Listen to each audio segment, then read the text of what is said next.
Good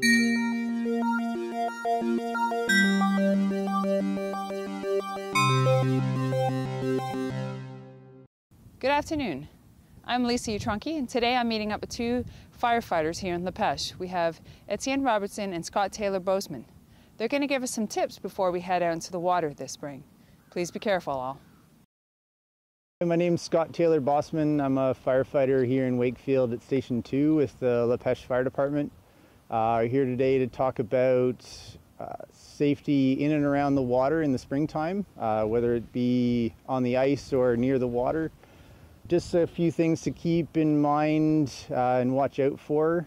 Ice conditions can change really quickly from day to day or even hour to hour. Anytime there's current coming into a calm body of water on a lake or flowing out of a lake, that water or that ice is going to be a lot weaker.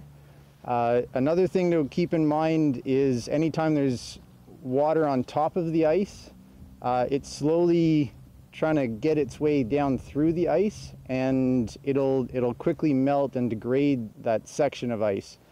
So in the springtime, it's especially important to keep all your loved ones, your pets, your children, everybody in your family off the ice. There's plenty of activities to do that don't involve going on the ice. With the spring water levels changing so much, it's really hard to predict what ice has water underneath it and what doesn't, and to really tell how strong the ice actually is. From one day to another, it can change a lot. From 1 hour or from the morning to the afternoon, it can change a lot. And just because it supported your weight yesterday doesn't mean that it's going to support your weight today. Going out cross-country skiing or snowshoeing, it really is best just to avoid any lakes or streams or creeks. Just with the variable water levels, it's really hard to tell what ice will support your weight and what won't. So ideally try and pick an alternate route. So now that we're starting to get some really nice, beautiful sunny days out, and once the water does open up and you can get out on the water, whether you're out canoeing or kayaking or stand-up paddleboarding or you're out fishing, just be very mindful that if you do happen to go in the water, you're not going to have a whole lot of time before hypothermia can set in.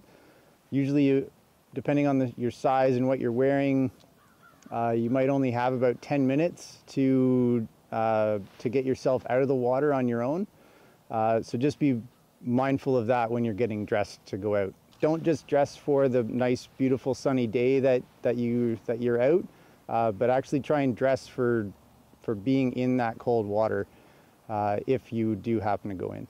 So if you are going out on the water in any kind of craft, don't forget that everybody should have a personal flotation device or a life jacket on, and make sure that it's done up properly, that it fits the person correctly.